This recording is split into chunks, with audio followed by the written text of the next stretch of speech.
welcome to Sleepless Historian. If you find yourself drawn to this soothing exploration, please take a moment to like and subscribe. And as you settle in, remember to turn on loop so the gentle rhythm repeats for your comfort. Now, dim the lights in your room. Allow your breathing to slow down, softly inhaling and exhaling. Adjust your pillow just so, and wrap yourself in a cozy blanket. Feel every muscle in your shoulders relax. Tonight, we embark on a rather mundane journey through a very specific aspect of medieval life. The format guidelines for courtly love letters. These letters, while often steeped in a sense of romantic longing, followed a meticulously structured set of rules that dictated how one might express affection. We will explore the delicate intricacies of addressing a potential beloved, the elaborate language required, and the expected courtesies that govern such correspondences. Imagine a scribe, seated at a wooden desk, quill in hand, enveloped in the faint flicker of candlelight. As the ink flows onto parchment, careful attention is paid to every flourish and curve of the letters. Each word chosen with the intention of not just conveying emotion, but adhering to societal expectations that could make or break one's romantic aspirations. Team. In this examination, we will delve into the specific measurements of letter size, the careful spacing between greetings, and the preferred salutations that would reflect one's status and sentiment. Slowly and gently, we will uncover the repetitive patterns that characterized the language of love during that era. Through this, you may find it comforting to know that even in the most stilted formulations, there lay an earnest attempt to connect, to reach out, to express the heart's most tender desires. So, let us begin this exploration into the exceedingly dismal history of courtly love letter format guidelines. The first step in composing a courtly love letter involved selecting the appropriate parchment. This material, often made from animal skin, had to be smooth, allowing the quill to glide effortlessly. A typical piece of parchment measured about 8 by 10 inches, though variations existed based on personal preference and the intended message's depth. Next, the scribe would prepare the ink. Various mixtures were used, depending on the availability of materials. Commonly, a blend of soot and gum was combined with water, creating a rich, dark hue. This ink needed to be stored carefully in a small pot, often crafted from clay or glass, and sealed with a cork to prevent it from drying. The quills themselves, usually sourced from geese or swans, required careful preparation. The tip of the feather would be cut at an angle to create a point fine enough for writing. After this, the quill was dipped into the ink, allowing the nib to absorb just the right amount, ensuring a smooth flow onto the parchment. As the scribe began, the first line of the letter required a delicate touch. The salutation, often beginning with "to my dearest" or "most esteemed," followed by the beloved's name, was meticulously inscribed at the top. The spacing was crucial. One should leave precisely 3 lines below the salutation before the main body of the letter began. This created a sense of order and expectation. Each letter had its own rhythm, a dance of words that unfolded slowly and gently as the scribe poured their heart into the parchment.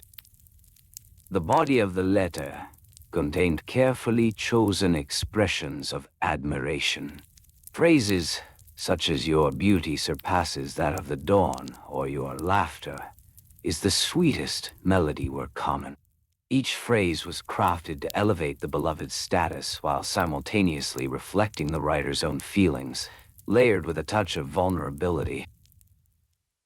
After completing the body, the writer would again pause, allowing their thoughts to settle. They would often return to the inkpot to ensure the quill remained sufficiently saturated. Following this, the closing remarks needed careful consideration. Common phrases included "yours eternally" or "with all due respect," each conveying a sense of devotion, however fleeting. My God, no percentage carrot. Once the letter was signed, the scribe would fold the parchment with precision. The fold had to be neat, without creases that might mar the presentation. A typical fold involved bringing the bottom edge of the parchment up to meet the top, creating a tidy rectangle. Next came the sealing of the letter. This was a critical step, as it communicated not only the sender's identity, but also their status. Often, molten wax would be dripped onto the fold, creating a seal that bore the impression of the sender's personal emblem. The use of wax was a solemn act, a promise that the contents would remain private, shared only between the intended recipient and the sender. The letter would then be placed into a small pouch or a more ornate container, often crafted from leather or silk. This storage was not simply functional, it was an extension of the letter's significance. A well-crafted container indicated that the writer had put thought into their correspondence. As the letter was prepared for delivery, the scribe would consider the timing of sending such a delicate piece of communication.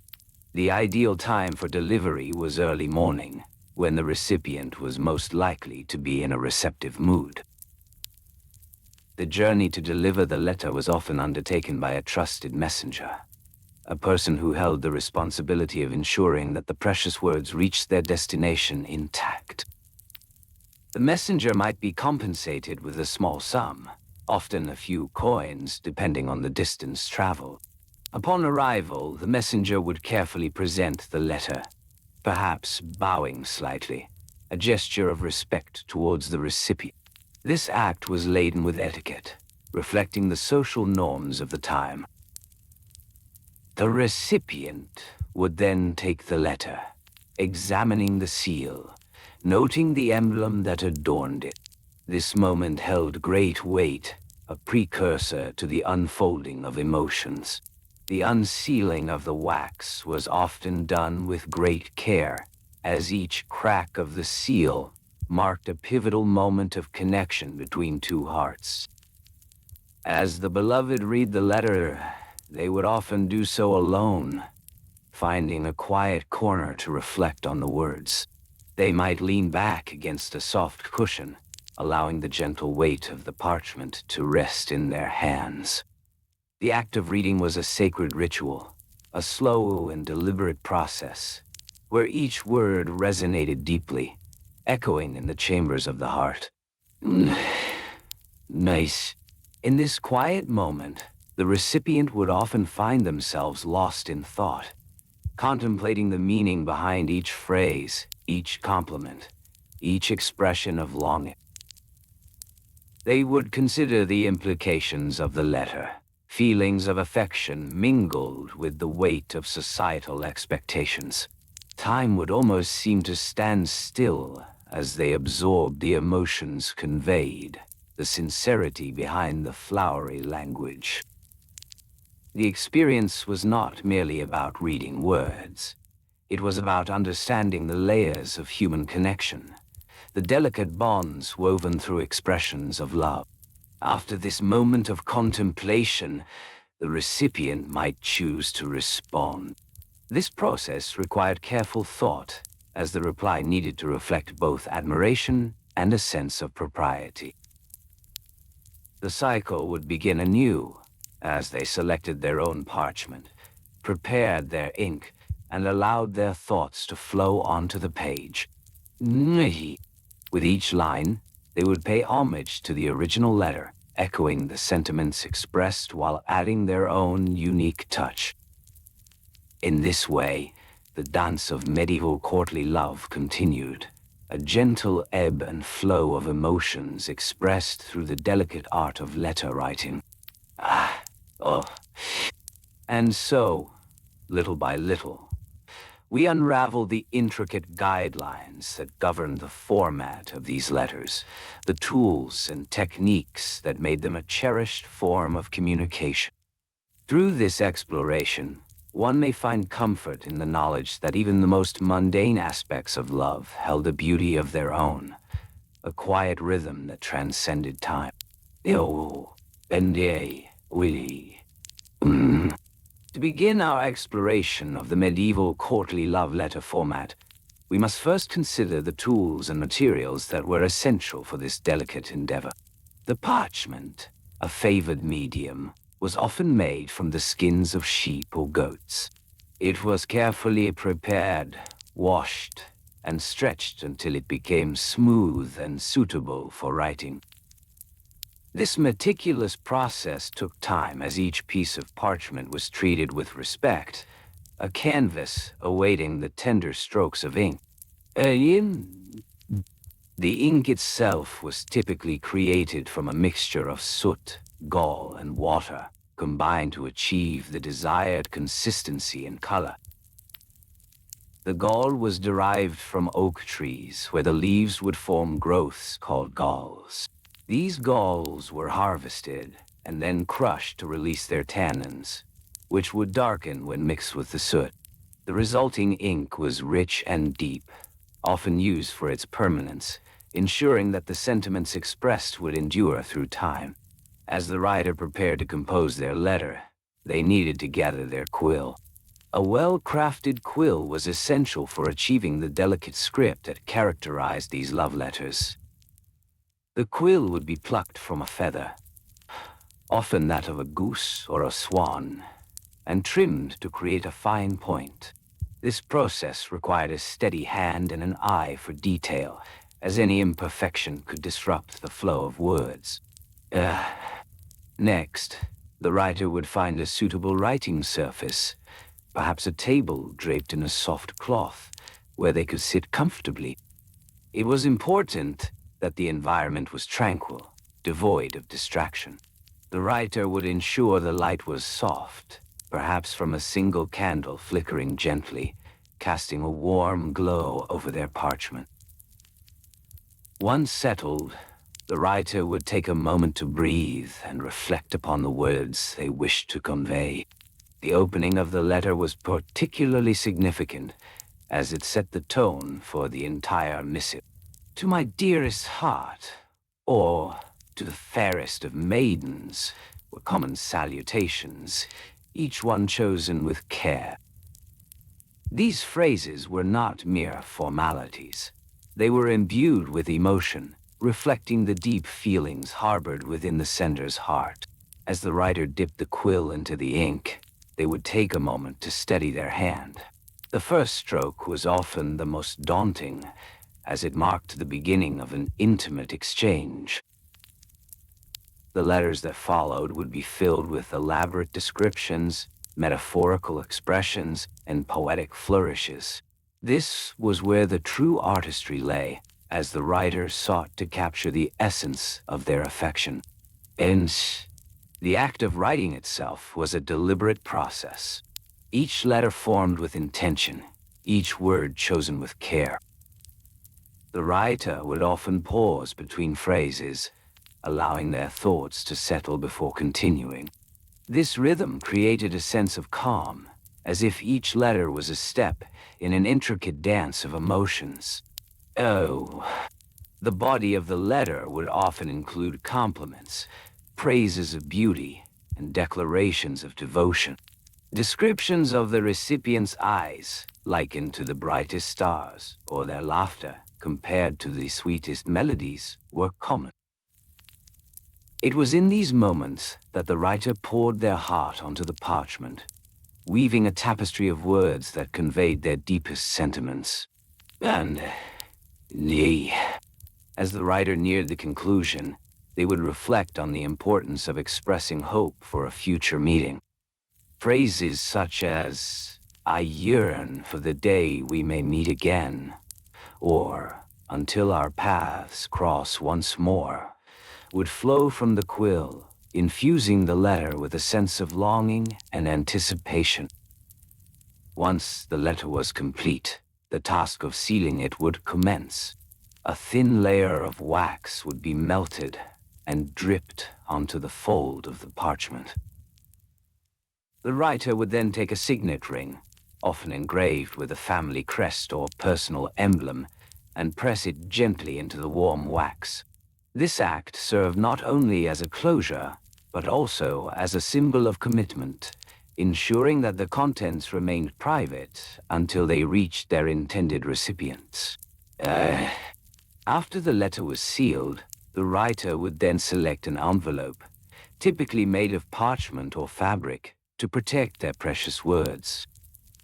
It was vital to ensure that the letter was securely enclosed, as it would be entrusted to a messenger for delivery.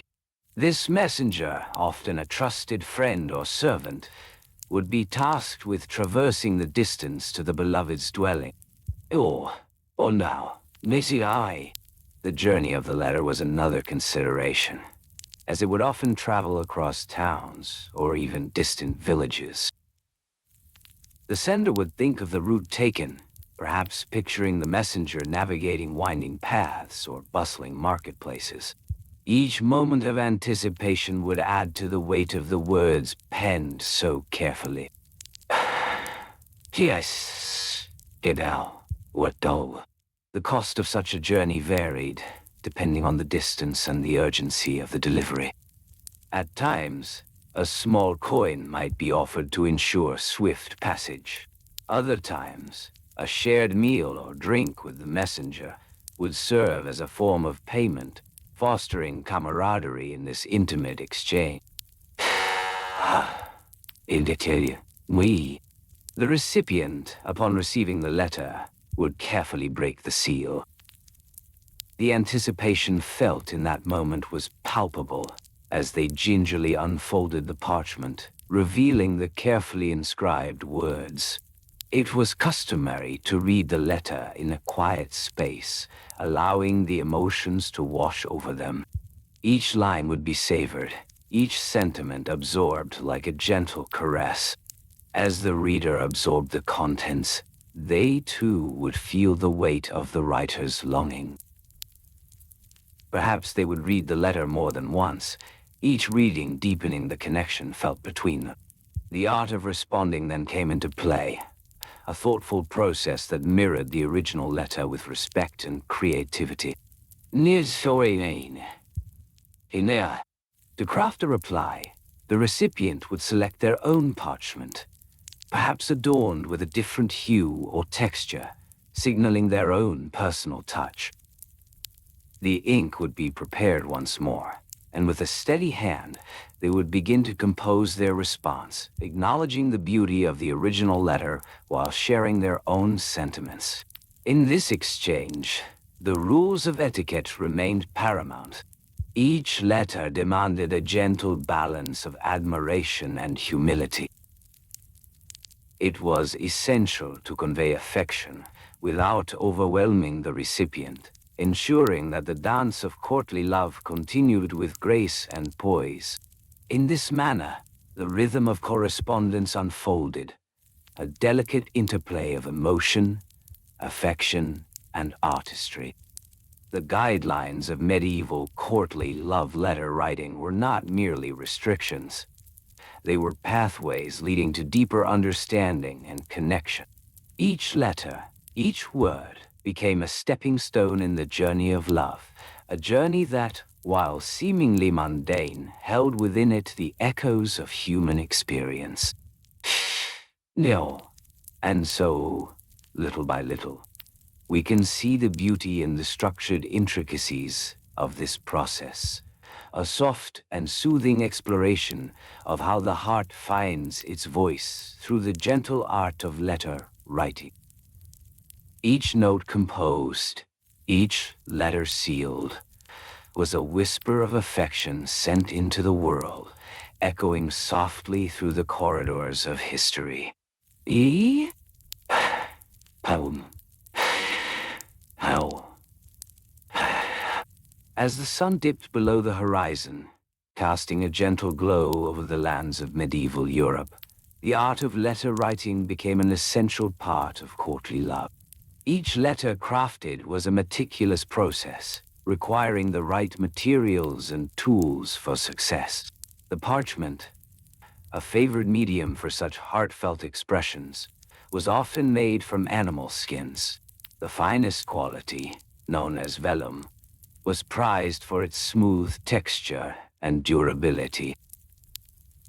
A single sheet of vellum might have cost a skilled scribe the equivalent of a few pence, a significant amount for many. Once the parchment was selected, the writer would prepare their workspace, ensuring it was well lit and free from distractions. A sturdy wooden desk, adorned with a soft cloth to protect the delicate surface of the parchment, would serve as the foundation for this intimate undertaking. The writer would gather their tools, a quill sharpened to a fine point, a pot of ink, and perhaps a small knife for adjustments. The quill, often made from a goose or crow feather, was dipped into the ink, allowing the writer to produce elegant strokes upon the parchment. The ink itself, a deep black or dark brown, was made from various materials such as carbon black or natural dyes. The creation of ink was an art in itself, requiring careful measurements of pigment and binding agents. Each stroke of the quill would glide across the surface of the parchment, forming letters that danced in beautiful formation. The rhythm of writing became a calming exercise as thoughts transformed into carefully crafted phrases. Before writing, the scribe would often take a moment to consider the appropriate salutation. The careful choice of words held great significance. To my dearest lady, or to the fairest knight, were common beginnings, each infused with respect and admiration. The salutation set the tone for the entire letter. The body of the letter required a delicate balance of flowery language and sincere emotion. Writers often drew upon nature for inspiration, likening their beloved to blooming flowers or the radiant sun. Your eyes, as bright as the stars, might be a phrase included, weaving a tapestry of imagery that spoke to the heart.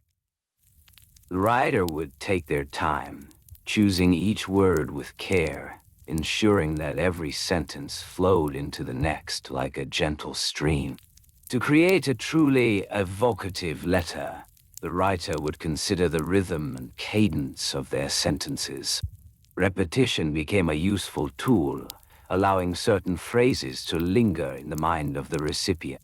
Your beauty shines like the morning dew. Your laughter is music to my soul. Such lines were intended to be read slowly, allowing the listener to savor each sentiment, each carefully constructed compliment. As the letter neared completion, the writer would think about how to express their longing and desire without seeming too forward. The inclusion of modesty was essential. A line such as, "Though I am but a humble servant of your grace," conveyed admiration while maintaining an air of respect. This delicate balance of vulnerability and reverence was the essence of courtly love. Once the thoughts were carefully woven together, the writer would move towards the conclusion.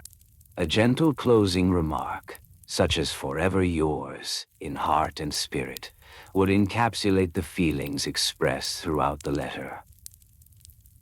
The writer would then sign their name, often accompanied by a small flourish, a final touch that made the letter uniquely theirs. Following the writing, The next step involved sealing the letter, a process that carried its own importance. The writer would take a small piece of wax, typically from a candle, and melt it over the seam of the parchment. A seal, often depicting a personal emblem or insignia, would then be pressed into the warm wax, securing the letter and adding an air of authenticity. The wax seal was not merely a practical measure. It was a symbol of trust and intimacy, ensuring that the words remained private. The completed letter would then be stored carefully, often in a small pouch or dedicated box, until it was time to deliver it to the beloved. The anticipation of this moment was palpable.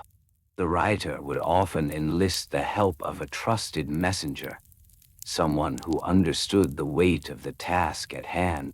Delivery was an art form in itself.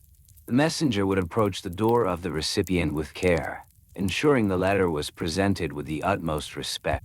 They might clear their throat softly or bow gently, acknowledging the importance of the moment. The letter would be handed over with a flourish, the messenger stepping back as the recipient took it in hand. Upon receiving the letter, the recipient would carefully break the seal, feeling the warmth of the wax as they opened the parchment. The act of reading was a private ritual, often performed in a quiet space where the heart could absorb the words fully. The reader would take their time, savoring each phrase, allowing the sentiments to wash over them like a gentle tide. In this way, the exchange of love letters unfolded slowly, with each participant enveloped in the soft cocoon of their emotions. There was a rhythm to it, a comforting cadence that mirrored the heartbeat of longing and affection. Each letter delivered was a blossoming flower in a garden of feelings, nurtured by time and care.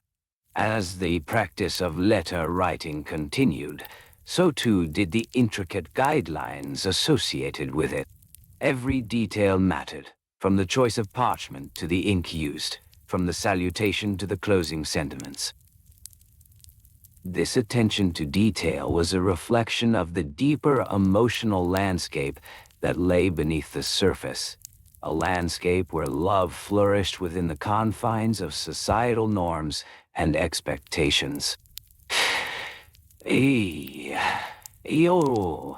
And so, as we explore this exquisite tapestry of medieval courtly love letter writing, we find ourselves wrapped in the warmth of human connection. Each letter, a gentle whisper across the ages, reminds us that even within the most mundane aspects of life, there lies a beauty waiting to be unveiled. A beauty that invites us to breathe deeply, to settle into the rhythm of the words, and to embrace the quiet yet profound journey of love, expressed through the delicate art of letter writing. What? Now, boy. As we delve deeper into the subtle intricacies of medieval courtly love letter writing, we find ourselves surrounded by a serene ambience, where every detail is cherished and every nuance holds significance. The tools of the trade were simple, yet essential. A quill, carefully selected for its flexibility and fine point, was the primary instrument for these intimate expressions. Quills were often made from goose feathers, trimmed to a specific length to ensure comfortable handling. The ideal quill measured around 8 to 10 inches, allowing for a gentle grip and a smooth glide across the parchment. How? Peru. The parchment itself was another vital component. Crafted from animal skin, it was meticulously prepared to achieve a soft yet durable surface. The process of making parchment was labor-intensive, involving soaking, scraping, and stretching the skin until it was ready for the delicate strokes of a quill. Each sheet of parchment might cost a few pennies, a small fortune for a young scribe eager to express their affections. Once the parchment was ready, it was important to choose the right ink. This ink was often made from simple ingredients, such as soot mixed with water and gum arabic, to give it a smooth texture. The ink was stored in small, delicate inkwells, often made of glass or clay. These inkwells would be placed on the writing desk, a sturdy piece of furniture that might have been adorned with intricate carvings. The writing desk itself needed to be at a comfortable height, allowing the scribe to write with ease. In many homes, the writing desk was a sacred space, reserved for the expression of thoughts and feelings. On this desk, the scribe would arrange their materials: the quill, the inkwell, and the parchment, all within arm's reach.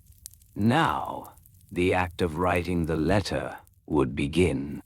It was customary to start with an appropriate salutation, a phrase that set the tone for the entire correspondence. Common openings included phrases like, "To my dearest love," or "To the fairest of maidens." The choice of words was crucial, as each term carried weight and significance. This initial greeting was often followed by a heartfelt expression of longing or admiration. As the ink flowed from the quill, the writer would reflect on their feelings, carefully selecting each phrase. It was not uncommon for a single letter to take hours, if not days, to compose. The scribe would pause, considering the implications of their words, ensuring that every sentiment was expressed with sincerity and grace. The next step was the body of the letter, where the writer would elaborate on their feelings or recount shared moments. This section was often adorned with flowery language, metaphors, and similes drawn from nature and romantic ideals. For instance, one might compare their beloved's eyes to stars or their smile to the warmth of the sun. Such comparisons, while perhaps seen as excessive today, were cherished in the context of courtly love. Hey! Throughout the writing process, one could sense the weight of expectation. Each letter was a reflection of the writer's heart, a vessel carrying emotions that were often unexpressed in everyday interactions. The penmanship itself was an art form, where each letter was crafted with care. The scribe would take time to ensure that the letters were legible, beautifully formed, and consistent in size. As the letter neared completion, it was common to include a closing sentiment, a final flourish that encapsulated the essence of the message. Phrases such as, "Yours forever," or "With all my love," served as gentle reminders of the writer's devotion. The closing was often accompanied by a signature, a unique flourish that distinguished one scribe's work from another. Once the letter was written and signed, the next step was to seal it. Wax seals were a common practice, adding a layer of security and authenticity to the correspondence. The wax was melted, often with the heat of a candle, and then dripped onto the fold of the parchment. A seal, often bearing a family crest or personal insignia, was pressed into the warm wax, creating an impression that was both decorative and functional. The act of sealing a letter was a ceremonial gesture, a moment of finality that reinforced the importance of the words contained within. The writer would then carefully fold the parchment, ensuring that the contents were secure. This folding was often done in a precise manner, with creases that were sharp and intentional. Next came the task of addressing the envelope, or rather, the folded parchment itself, as envelopes were not yet commonplace. The recipient's name would be written on the outer side, often accompanied by titles that indicated their social standing. A lady might be addressed as mistress or lady, while a gentleman might receive the title of Sir. This level of etiquette was crucial, as it demonstrated respect and acknowledgement of societal role. You ah. The letter would then be delivered, often by a trusted messenger. These messengers were individuals who understood the importance of discretion and urgency. They would travel the paths, sometimes for hours or days, ensuring that the written words reached their intended recipient. This journey was marked by anticipation, both for the writer, awaiting a response, and for the recipient, anticipating the arrival of feelings laid bare. Leva, ene, un sipao, Persia, in you. Upon receiving the letter, the recipient would carefully unwrap the seal, a small ritual filled with its own sense of excitement and trepidation. The act of reading the letter was a personal journey, a moment where the recipient would find themselves enveloped in the emotions of another, feeling the weight of each lovingly crafted word. Yes, me. This exchange of letters would often lead to a delicate dance of responses, each party taking time to reflect on the previous correspondence before crafting their reply. Each response was an opportunity to deepen the connection, to share more of their thoughts and feelings, and to navigate the complexities of courtly love with grace and care. Such was the life of a medieval lover, bound by the rituals of letter writing, where every detail mattered, and every word was a thread woven into the fabric of their shared emotions. Each letter was not merely a piece of correspondence, but a tangible connection, a bridge across time and space, allowing hearts to meet in the most intimate of ways. And so, we find ourselves immersed in this world, where the act of writing letters became a profound dance of love, longing, and delicate expression. As the medieval lovers embarked on their letter-writing journey, they began by selecting their tools. The quill pen was the primary instrument, crafted from the feather of a bird, often a goose or a swan. This quill would be carefully sharpened to a fine point, allowing for delicate strokes across the parchment. Each stroke would carry the weight of emotion, the subtle curve of the letters reflecting the writer's heart. The ink was another essential component, made from a blend of water, soot, and gum. This mixture was poured into small ceramic pots, often with a lid to prevent it from drying out. The writers would dip the quill into the ink, allowing it to absorb just the right amount for each flowing sentence. The ink's dark sheen contrasted beautifully against the pale parchment, making each word stand out with clarity and intention. Parchment itself was an important choice. It was made from the skin of sheep or goats, treated with care to create a smooth surface. The cost of parchment varied, depending on its size and quality. A single sheet might cost a few pence, a small fortune for some, while the finest sheets could be reserved for the most cherished correspondence. Once the writer had gathered their materials, the next step was to prepare the parchment. The sheet would be cut to size, often measured in the form of a rectangular piece, roughly 8 by 12 inches.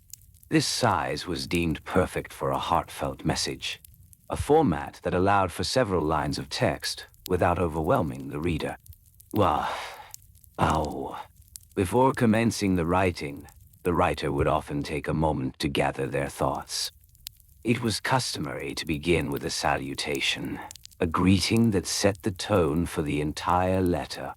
Phrases such as "to my dearest love" or most cherished heart were commonly used, each selection carefully chosen for its emotional resonance. This salutation was pivotal, as it conveyed respect and affection, allowing the recipient to feel valued from the very first line. After the salutation, the writer would often include a brief inquiry into the recipient's well-being. This was a delicate way of expressing concern and care, a reaffirmation of their bond. A simple, "I hope this letter finds you in good health," could convey a multitude of emotions, wrapped in layers of intimacy. Next came the body of the letter, the heart of the correspondence. Here, the writer had the opportunity to express their feelings, to share their thoughts and desires. It was common for the writer to employ flowery language, filled with metaphors and similes that painted vivid pictures of their emotions. Phrases such as, "Your eyes are like the stars that light my darkened sky," or "Your laughter dances like music upon my heart," were not uncommon. Each sentence was a carefully woven tapestry designed to evoke emotion while adhering to the conventions of courtly love. As they wrote, the writer would often pause to reflect, allowing their emotions to guide the rhythm of their pen. The act of writing demanded patience and care, each letter taking time to perfect. It was not unusual for a single letter to take several hours to compose, ensuring that every word was crafted with precision and love. After pouring their heart onto the parchment, the writer would move to the conclusion of the letter. This part often included a reaffirmation of their feelings, a closing sentiment that left the recipient with a lingering sense of connection. Phrases like, "Forever yours," or "With all my love," would signify the depth of their affection and commitment. Once the letter was complete, it was folded with care, often into thirds or quarters, creating a neat and tidy package. The act of folding was an intimate moment, a physical manifestation of the emotions contained within. The writer would then retrieve a small wax seal, a symbol of authenticity and devotion. This seal was heated until it melted, then carefully pressed onto the fold of the letter, leaving an imprint that was both decorative and functional. The seal itself might bear the emblem of a family crest or a personal symbol, carefully chosen to represent the writer's identity. This small detail added weight to the correspondence, a reminder that the words contained within were not mere idle thoughts, but a serious declaration of love. Once sealed, the letter would be placed in an envelope, often made from another sheet of parchment, or sometimes a more ornate paper. If the letter was particularly precious, it might be enclosed in a decorative pouch, adorned with ribbons or intricate designs. This additional layer served not only to protect the letter, but also to add an element of beauty to the entire presentation. Delivering the letter was yet another thoughtful process. Writers would often entrust their precious words to a trusted messenger, someone who could be relied upon to safeguard the message until it reached its intended recipient. The messenger would carefully carry the letter, ensuring its safe passage through the bustling streets of the medieval town, navigating between market stalls and busy thoroughfares. Upon arrival, the messenger would present the letter with a flourish, oftentimes with a brief nod to signify its importance. The recipient, upon receiving the letter, would be expected to take a moment before opening it, allowing the anticipation to build. They would gently remove the wax seal, perhaps savoring the moment before unveiling the sweet sentiments enclosed within. Ah, each letter, thus, was a multi-layered experience, from the gathering of materials to the delivery. Every step required thoughtfulness, patience, and an understanding of the norms of courtly love. This intricate process allowed lovers to connect deeply, to share their hearts across distances and time, where every detail mattered, where every gesture counted. And so, in the quiet corners of medieval life, the exchange of letters became a cherished ritual, a pathway to intimacy in a world filled with rules and expectation. Each letter carried with it a piece of the writer's soul, a testament to love's endurance and the beauty of expression. The delicate dance of words, feelings, and tradition created a tapestry that enveloped the lovers in warmth, even from afar. Mm. As the writers settled down to compose their love letter, they would first gather their tools. A smooth piece of parchment, carefully selected for its texture and weight, would be laid upon a sturdy wooden table. The parchment might measure approximately 8 by 10 inches, a standard size that allowed ample space for thoughts to flow freely. Next, they would choose a quill, perhaps a feather from a goose, its shaft polished and trimmed to ensure a fine point. This quill would glide gently across the surface, allowing the ink to settle softly into the fibers of the paper. The ink, an essential element of this delicate process, would often be handcrafted. A mixture of soot, gum arabic, and water was meticulously prepared, each ingredient measured with care. A small inkwell, made of clay or glass, would hold this precious liquid, ready for the quill to dip into. The writer would take a moment to inhale the scent of the fresh ink, a sweet, earthy aroma, before commencing their heartfelt message. With the quill poised above the parchment, the writer would begin with the salutation. They might use a phrase such as "to my dearest one," or "to the most esteemed lady," depending on the recipient's status and their relationship. Each word was chosen with care and reverence, as the opening lines set the tone for the entire letter. The writer would take their time, ensuring that the letters were formed neatly, each curve and stroke intentional. As the letter unfolded, the writer would often follow a structured format. After the salutation, they would express their longing and affection. This section would be rich in metaphor and imagery, perhaps comparing the beloved's eyes to the shimmering stars or their smile to the first bloom of spring. The writer would allow themselves to become lost in the rhythm of their words, crafting sentences that flowed like a gentle stream, one thought leading softly into the next. The act of writing was often accompanied by a sense of ritual. The writer might pause after each sentence, allowing the ink to dry, preventing smudges that could spoil their carefully crafted sentiments. The steady sound of the quill on parchment created a soothing backdrop, a meditative process that brought a sense of calm and focus. The writer would often reflect on their feelings, letting the words come alive as they poured their heart onto the page. Once the body of the letter was complete, the writer would carefully consider the closing. A phrase such as "yours eternally," or "with all my love," would be penned with elegance, providing a final flourish to their heartfelt message. This closing was not merely a formality.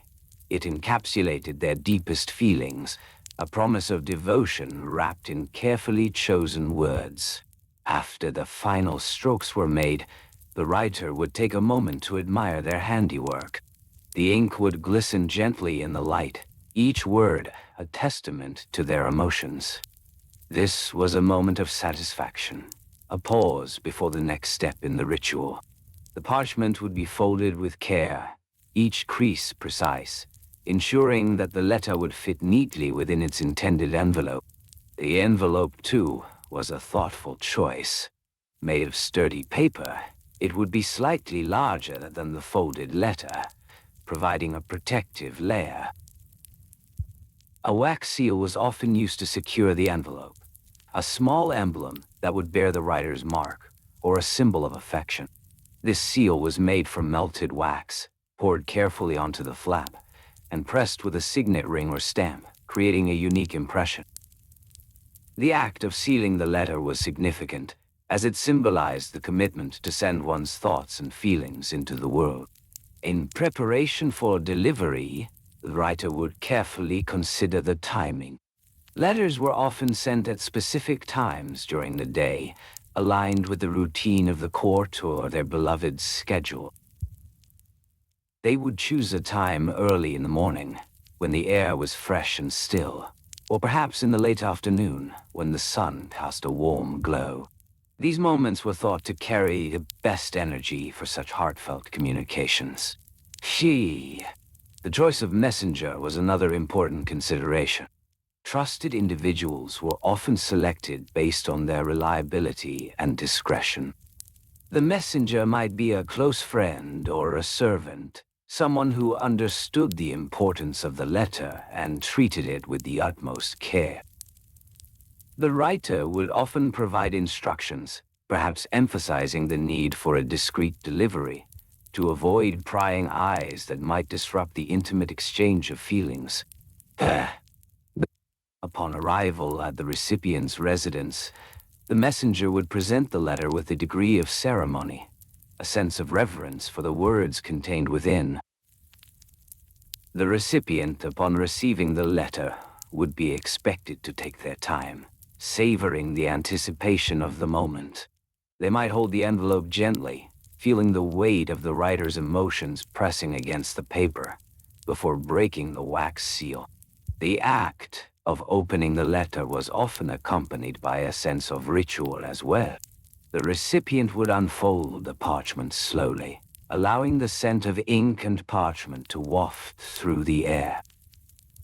They would read the words carefully, each line a reflection of the writer's heart. A sigh or a gentle smile might escape as they absorbed the sentiments shared, feeling the connection that transcended distance. Ma, say, Nigu, inadia, ishinsu, sor, yisorn, in na, way. In this way, the exchange of letters became an intricate part of courtly love. Each step, from the gathering of materials to the careful delivery, was steeped in tradition and meaning.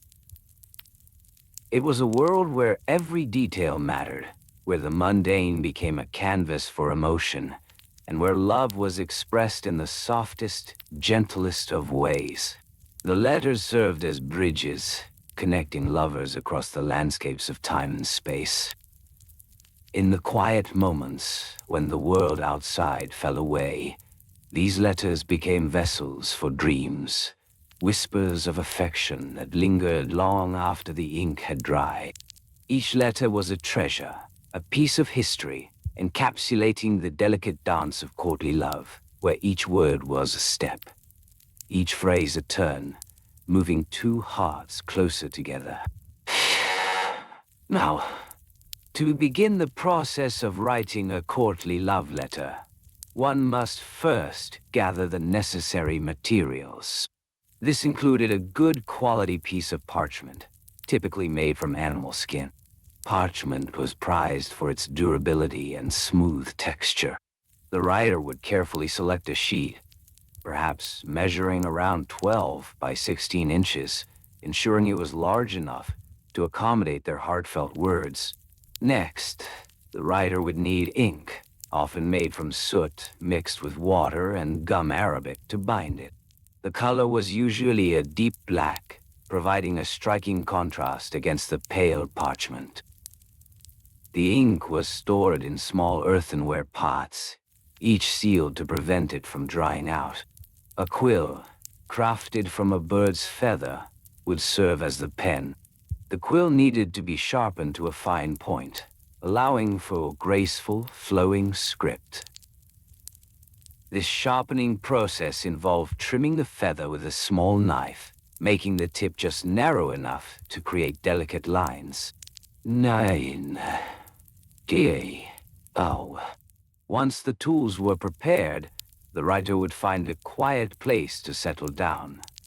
Perhaps a sunny alcove or a cozy nook by the fireplace. It was essential to create an atmosphere conducive to reflection. A small table, often draped with a soft cloth, would become the writer's haven. Here, they could arrange their materials: the parchment, the ink pot, and the quill. The act of writing was not hurried. It was an intimate ritual that required patience and a steady hand. As the writer dipped the quill into the ink, they would take a moment to breathe deeply, allowing the anticipation of the task to settle within them.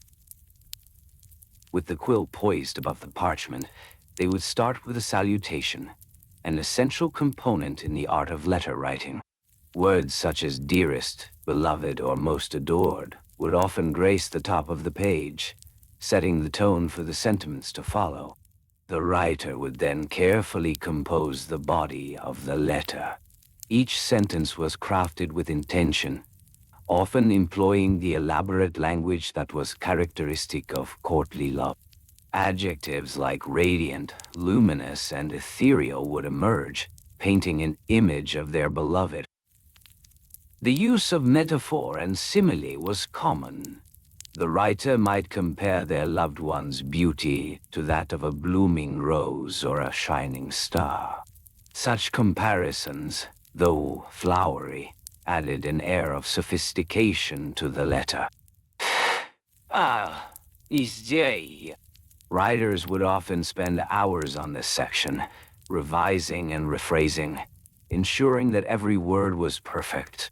Each phrase was a reflection of their feelings, and the concern for how these words would be received weighed heavily on their minds. Would their affection be understood? Would their beloved appreciate the artistry of their expression? These thoughts accompanied them as they penned their letters. Next, the conclusion of the letter held its own significance. A gentle closing remark, such as yours, eternally, or with all my heart, would gently lead the reader toward the end. The writer might then sign their name, often with a flourish, as a final touch to their heartfelt missive. In some instances, they might even use a symbolic mark or emblem, signifying their identity or family crest. This provided an additional layer of intimacy and personal connection. Once the letter was complete, it was not simply folded and sent. Instead, the writer would take their time to carefully fold the parchment, ensuring that the words remained concealed, safe within. Each fold was deliberate, a dance of precision, creating an envelope-like structure that protected the contents. It was essential to keep the letter secure, as it was a treasure, a piece of the writer's soul. After folding, the letter would be sealed with wax. A small piece of wax, often colored and embossed, would be melted over the seam of the fold. This act of sealing was profound. It was a promise of confidentiality between the writer and their beloved. The writer might even press their own seal into the warm wax, leaving a unique mark that further personalized the letter. This final action required a steady hand and a moment of reflection as the writer contemplated the feelings enclosed within the folds of parchment. Once sealed, the letter needed to be delivered. The task of delivering these intimate notes often fell to a trusted servant or a close friend. This person would be entrusted with the delicate responsibility of ensuring that the letter reached its destination safely. The journey could take days, depending on the distance. During this time, both the writer and the recipient would wait, their hearts heavy with anticipation. As the letter traveled, it would often pass through various hands. Perhaps it would be placed in a satchel, cushioned among soft cloths to prevent damage. Each bump along the way was a reminder of the anticipation, of the emotions tied to the written words. The recipient, upon receiving the letter, would likely take a moment to gather themselves, feeling the weight of the missive before unfolding it. They would recognize the familiar seal. Their heart may flutter with hope and excitement. The unfolding of the letter was an experience unto itself. The recipient would draw in a deep breath, inhaling the scent of ink, parchment, and perhaps even the faint aroma of the place where the letter was written. This moment, filled with promise, would invite them to savor the unfolding words carefully. Reading the letter was a slow, contemplative process. Each line would be absorbed, each sentiment examined. They would likely pause at certain phrases, reflecting on the weight of the writer's emotions. The connection felt in that moment transcended mere words. It was a communion of hearts, a shared experience of longing and affection. The exchange of letters in this manner was a tradition steeped in meaning, where the mundane act of writing became a profound expression of love. It was a world where ink and parchment bridged distances, creating bonds that flourished in the quiet spaces of everyday life. Each letter, a precious testament to the beauty of courtly love, a gentle reminder that even in a world filled with distance, hearts could still reach for one another.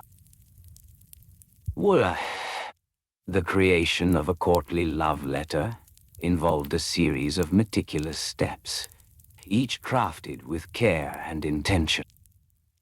At the outset, one would require quality parchment, typically made from animal skin, smoothened and prepared for writing.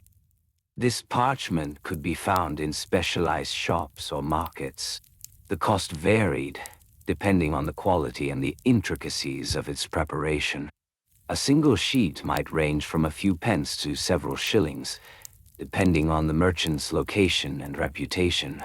To inscribe the letter, one would need an ink that was both smooth and dark. This ink was often made from a mixture of soot and water, combined with gum arabic to ensure it adhered well to the parchment. The writer would carefully prepare their ink, perhaps using a small vessel, such as a glass or earthenware pot, to hold the ink while working. A quill, fashioned from the feather of a bird, often a goose or a swan, would serve as the writing instrument.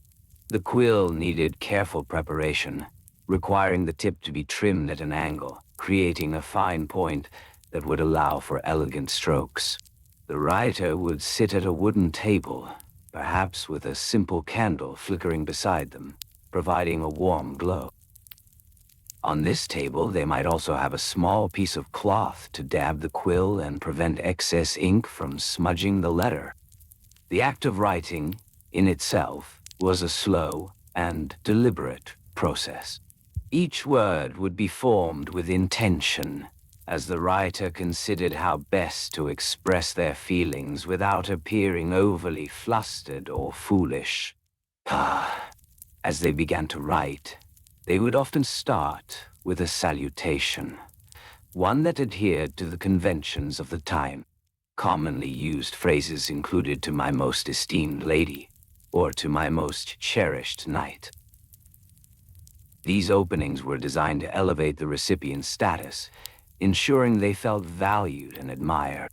The writer might pause, contemplating their choice of words, ensuring that they conveyed the appropriate level of reverence mixed with affection. After the salutation, the writer would usually include a brief expression of longing, perhaps something like, "In your absence, my heart feels as though it wanders in a shadowy realm." This poetic touch was essential, as it allowed the writer to express deep emotions while maintaining an air of decorum. Each phrase was carefully constructed, often filled with metaphors and similes that drew on nature, beauty, and the arts. As they continued, the writer would shift into the body of the letter, where they would weave together thoughts and feelings. They might describe a recent encounter, noting how the sunlight danced in the recipient's hair, or how their laughter echoed like music in their mind. This vivid imagery served to create a tapestry of feelings, drawing the recipient into the writer's world with each carefully chosen word. Writing a love letter of this nature could take time, often several hours. The writer would need to allow themselves the space to reflect, to breathe, and to compose each line with care. The room would be quiet, perhaps the soft sound of a distant clock ticking, marking the passage of time as the writer lost themselves in their thoughts. Once the letter was complete, the writer would carefully inspect it for any errors. They would smooth the parchment with their hands, ensuring there were no creases or smudges that might detract from the message. The letter, now filled with their heartfelt words, needed to be folded with precision. A common method involved folding the letter in thirds, creating a compact envelope that would protect the delicate parchment. To secure the letter, wax seals were often employed.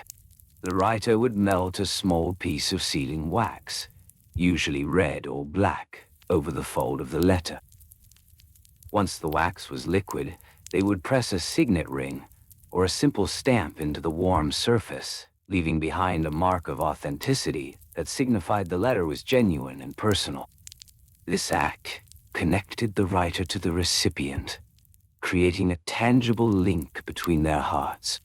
After sealing the letter, the next step involved finding a messenger, often a trusted friend or a servant. It was customary to choose someone who understood the importance of discretion, ensuring that the letter would arrive safely and without interruption. The messenger would be given clear instructions, along with careful directions to the recipient's dwelling. Ooh, the journey might take hours or even days, depending on the distance between the two lovers. As the messenger traversed roads and paths, the anticipation would build, both for the writer and the recipient. Each day that passed without word could feel like an eternity, as thoughts would swirl around in hopes of a positive response. When the letter finally arrived, the recipient would likely feel a rush of emotions. They would gently unfurl the folded parchment, allowing themselves to inhale the familiar scent of ink and wax. Each word would be read and reread, creating a melody of longing and affection that resonated deeply within them. Whoa, oh no, wow. In this exchange, the ritual of writing and receiving letters became a cherished part of life. It was a time when every detail mattered, from the choice of parchment to the quality of ink. Each letter was a piece of art, a carefully crafted expression of love that reflected the era's values and customs. A world filled with gentle whispers of affection and quiet moments of anticipation.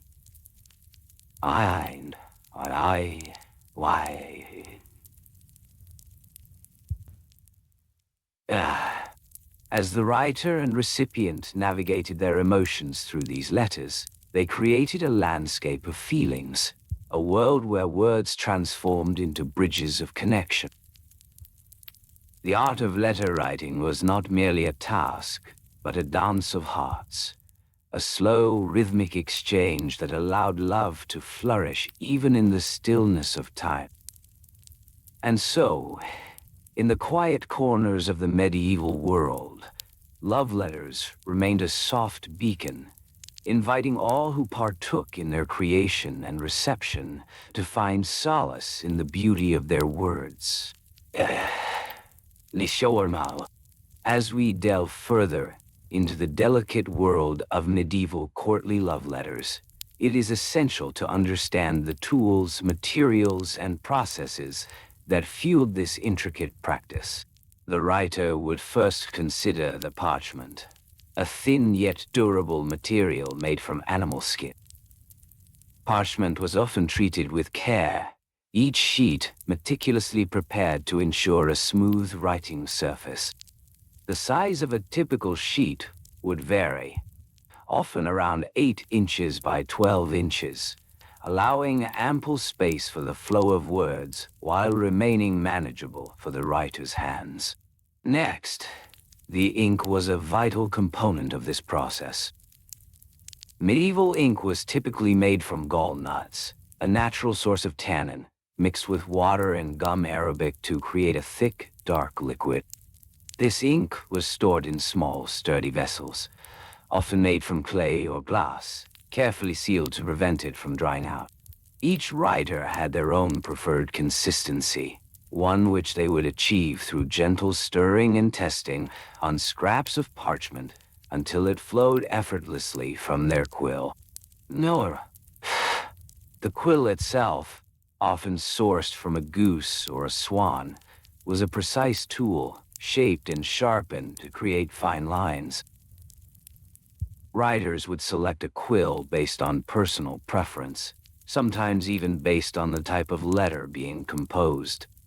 A softer quill would create broader strokes, suitable for bold declarations of affection, while a finer quill enabled delicate scripts for more intimate messages. The writer would dip the quill into the ink, allowing it to absorb just the right amount before placing it against the parchment. Each stroke would be deliberate, a gentle flow of ink that formed letters and words with intention. The writer would often pause, taking a breath, allowing their thoughts to settle before continuing. As phrases began to take shape, the writer would adhere to certain conventions and guidelines that dictated the structure of the letter. And shall. A proper love letter typically began with an appropriate salutation, a greeting that set the tone for the entire correspondence. To my dearest love or to the fairest maiden were common, chosen with great care to convey respect and admiration. This initial phrase was followed by an expression of longing or affection, often laced with metaphors of nature or celestial bodies, drawing upon the beauty found in the world around them. The body of the letter would unfold like a soft flower, revealing the writer's heart. Here, the writer would share their feelings, recount their experiences, and express their hopes. This section required a delicate balance. Too much sentimentality could render the writer vulnerable, while too little might come across as insincere. Each line was crafted with the intent to evoke emotion, whether through vivid imagery or tender phrases that resonated with the recipient's heart. The closing lines of the letter were equally important, often reiterating the writer's devotion and longing. Phrases such as "forever yours" or "with unending affection" would be lovingly inscribed, sealing the writer's promise of fidelity and passion. A gentle flourish of the quill would add a personal touch, a soft signature that marked the letter as a unique expression of love. After the letter was complete, it would be folded with care, often following a specific method to ensure that the contents remained private. The parchment would be creased along the edges, creating a small envelope of sorts, sometimes secured with a gentle dab of warm wax. The wax, often colored with natural dyes, would bear the imprint of the writer's seal, an emblem that testified to their identity and sincerity. Once the letter was folded and sealed, it was time for delivery. This task was often entrusted to a messenger, a trusted individual who would ensure that the letter reached its intended recipient. The journey could be fraught with challenges as the messenger navigated the winding paths and bustling towns, often taking days to arrive. The sender would wait with bated breath, counting the hours until the expected return. The anticipation was palpable, a sweet ache that lingered in the air, echoing the sentiments written upon the parchment. In this way, the act of letter writing became intertwined with the rhythms of daily life, a soft backdrop against which love stories unfolded. Upon receiving the letter, the recipient would carefully break the seal, their heart fluttering in anticipation. The parchment would be unwrapped, revealing the carefully inscribed words that had traveled through time and distance. Each letter was a window into the writer's soul, a glimpse into their thoughts and emotions. As they read, the recipient would often find themselves lost in the words, tracing each letter with their fingertips, savoring the beauty of the language. The letters would be stored with care, often kept in a special place, a box or a drawer lined with soft fabric, to protect the precious words. They became treasures, tokens of affection that could be revisited in quiet moments of solitude. In the evenings, when the world was still and shadows danced along the walls, a devoted lover might take out these letters, reading them once more. The soft glow of candlelight would illuminate the delicate parchment, casting a warm hue upon the inked words. Each reading would evoke the same feelings as the first, a gentle reminder of love's enduring nature. The rituals surrounding these letters were steeped in etiquette and grace. It was deemed proper to respond within a certain time frame, to acknowledge the love conveyed. A delay could stir anxiety, a worry that the sentiments expressed had not been received with the same fervor. Limisemais. Thus, a delicate balance was maintained. The writer and recipient would engage in a dance of correspondence, each letter a step toward deepening their bond. Each exchange was a whisper of affection, a gentle caress of words that wove their hearts closer together. And so, in the quiet corners of the medieval world, the art of letter writing flourished, offering solace and connection through the simple act of putting pen to paper. As we consider the beauty of this practice, let us take a moment to breathe deeply, to settle into the rhythm of these words. With each breath, we are reminded of the delicate nature of love, expressed not in grand gestures, but in the soft, quiet moments shared between two hearts. And as we drift through the tapestry of history, we find that the small details, the mundane specifics, create a rich and soothing narrative. In the realm of medieval courtly love, the practice of letter writing involved a careful selection of materials and tools. Soft parchment, often made from sheepskin, was the preferred medium. This parchment was prized for its smooth texture, allowing the ink to glide effortlessly across its surface. To prepare the parchment, it was first cut into sheets of uniform size, typically around 8 by 12 inches. This size was considered manageable, easy to fold, and fitting for the intimate exchange of sentiments. The ink used in these letters was generally made from a mixture of soot and gum arabic, ground into a fine consistency. This ink was dark and rich, creating a visible contrast against the pale parchment. The writer often employed a quill, carefully selected from a bird's feather, typically a goose or swan. The quill was fashioned with a pointed tip, allowing for graceful lines and elegant flourishes. Each quill would be dipped into the ink, and the writer would hold it at a slight angle, ensuring a smooth flow of ink as they penned their thoughts. The act of writing a love letter was not merely about the words inscribed. It was also about the presentation of the letter itself. Once the ink had dried, a process that could take several minutes, The writer would fold the parchment neatly, ensuring that the corners aligned perfectly. Often, the letter would be sealed with warm wax, a touch of personalization that added an air of intimacy. The seal, imprinted with a unique design or the writer's initials, served as both a closure and a mark of authenticity. In terms of etiquette, the opening of the letter was of paramount importance. A common practice was to begin with a salutation that reflected both respect and affection. Phrases such as "to my dearest" or "most cherished one" set the mood for the tender sentiments that would follow. The body of the letter would typically delve into expressions of admiration, detailing the writer's feelings, often accompanied by poetic metaphors and elaborate descriptions. These embellishments transformed simple thoughts into intricate tapestries of emotion. The writer would take care to employ a rhythmic flow, often repeating key phrases to enhance the lyrical quality of their message.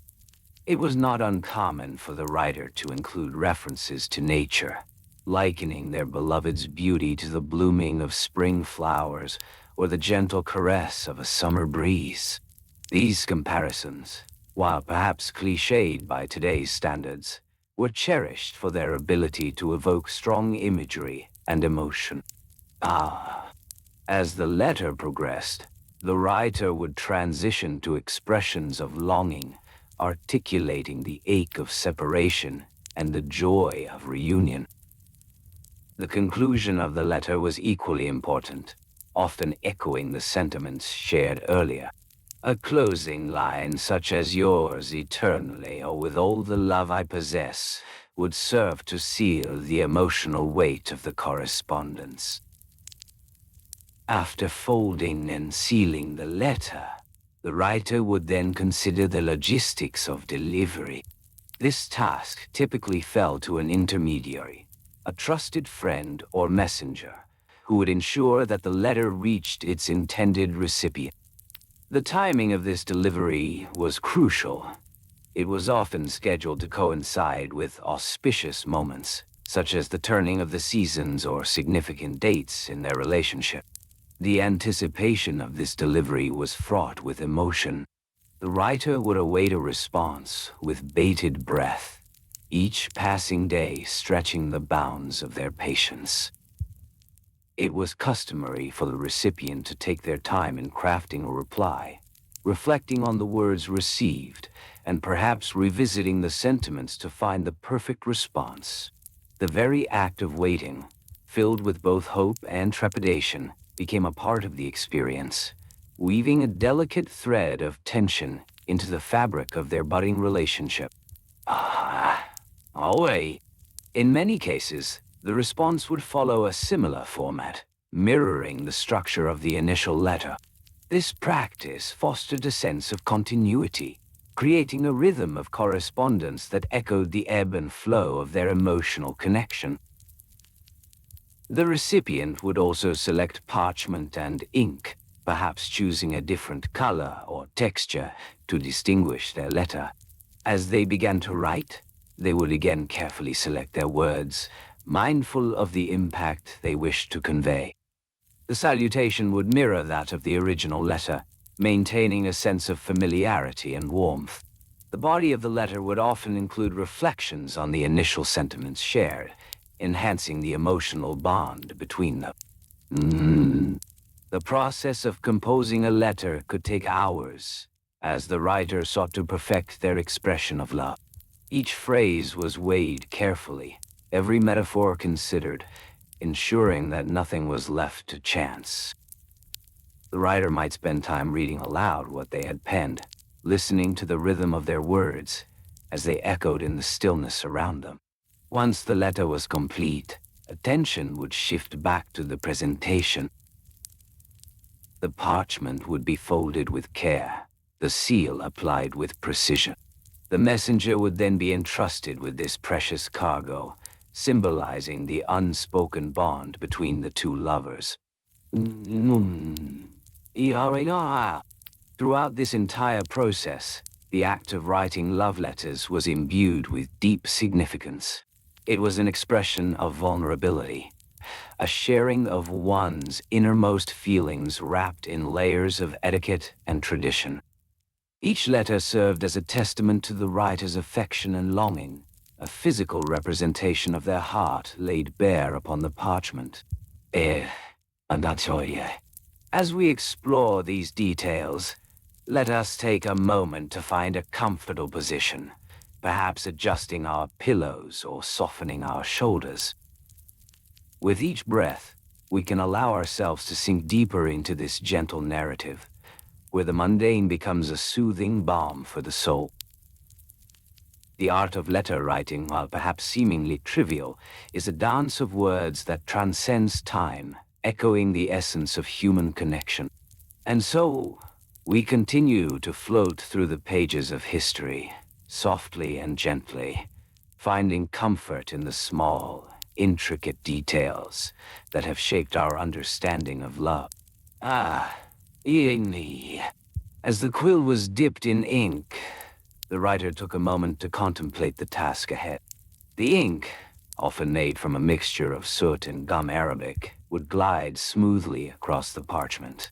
The quill itself, carefully selected for its flexibility and sharpness, would allow for elegant strokes, creating letters that flowed like a gentle stream. Each letter, each curve, required focus and patience, as the writer sought to convey emotions with precision and grace. The first step in this delicate art was to select the appropriate parchment. Parchment was often made from animal skins, tanned and prepared with meticulous care. A good piece of parchment might measure approximately 8 by 12 inches, offering ample space to express one's feelings. The surface was smooth, yet slightly textured, allowing the ink to settle gently, avoiding any unsightly blotches. Once the parchment was chosen, the writer would then follow a specific format.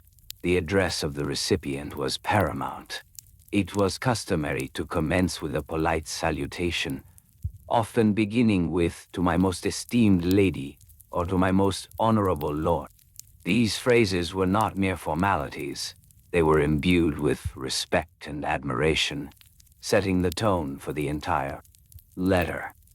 The writer would then take a deep breath, preparing to pour their heart onto the page. Following the salutation, a brief introduction was customary, acknowledging the time since their last meeting or expressing a sense of longing was often included. This served not only as a polite gesture, but also as a way to remind the recipient of the bond they shared. With careful strokes, the writer would then transition into the body of the letter. This section was where the true artistry lay. It was filled with flowery language, metaphors, and similes that painted vivid images of love and desire. For example, a writer might compare their beloved's beauty to that of a blooming rose, radiant and captivating. Such language was meant to evoke emotions, to wrap the recipient in a warm embrace of words that lingered long after the letter had been read. The use of elaborate descriptions was not merely for show. It served a purpose. In an age where face-to-face interaction was limited, these letters became vessels of intimacy. Each phrase, each eloquent turn of phrase was a small window into the writer's heart. The art of persuasion was also at play, as the writer sought to convince the recipient of their sincerity. To enhance the sentiment, the writer might include a verse of poetry. Poetry was highly regarded in medieval society, and a carefully chosen stanza could elevate the letter's impact. A short, sweet couplet, perhaps about the stars or the moon, could enchant the reader, drawing them deeper into the writer's affections. As the letter approached its conclusion, the writer would gently shift gears. It was customary to express hope for a meeting or to convey heartfelt wishes for the recipient's well-being. Phrases such as, "I await the day we are reunited," or "May your days be filled with joy," were often employed.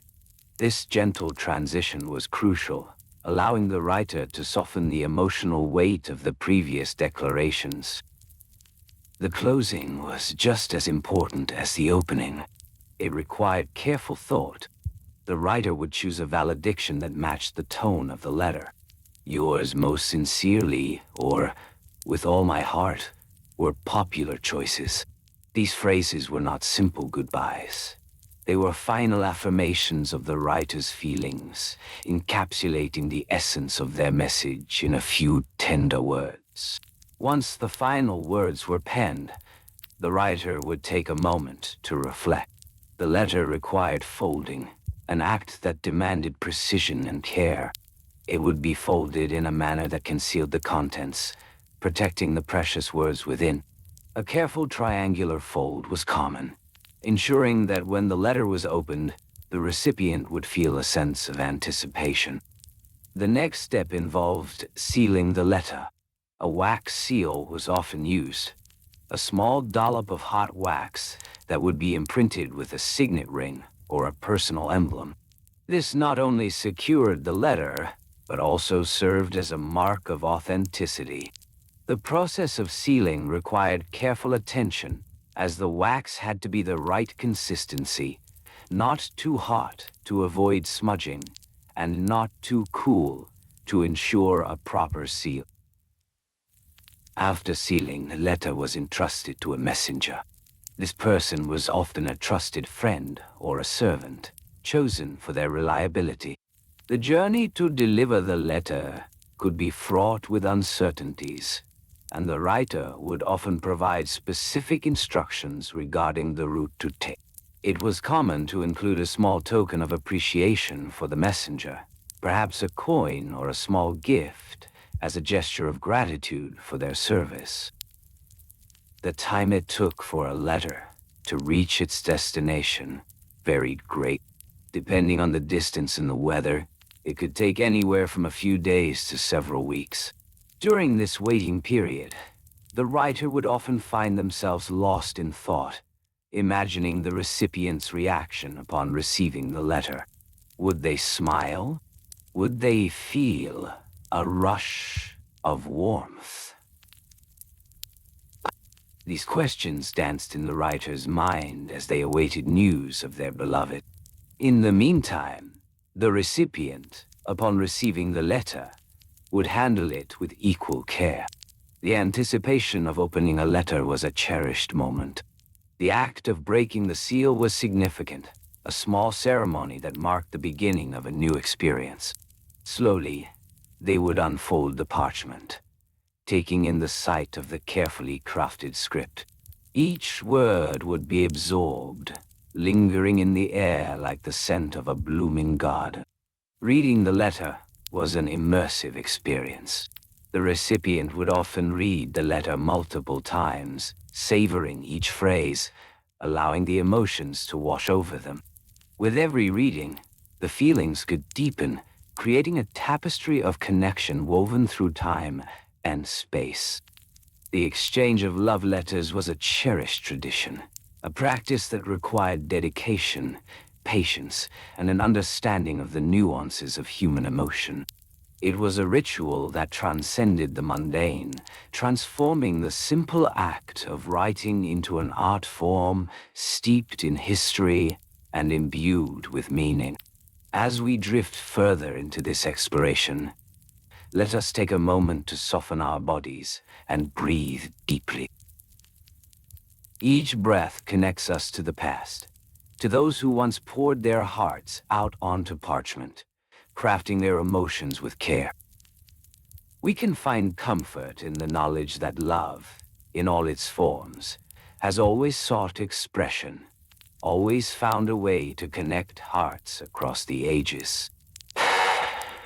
Near zero. To begin the process of composing a love letter in the medieval tradition, one must first gather the appropriate materials. The parchment, a smooth, delicate surface, was often made from sheepskin or calfskin.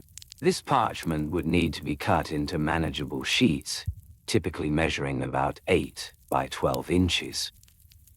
The size was perfect for holding a few heartfelt paragraphs, allowing ample space for the carefully chosen words to flow gracefully across the page. Once the parchment was prepared, the next step was to acquire suitable ink. In medieval times, ink was commonly made from a mixture of soot and water, sometimes combined with a binding agent such as gum arabic. This mixture would produce a rich black color, suitable for the elegance of love letters. The ink would be stored in small, sealed containers, often crafted from clay or glass, to prevent it from drying out.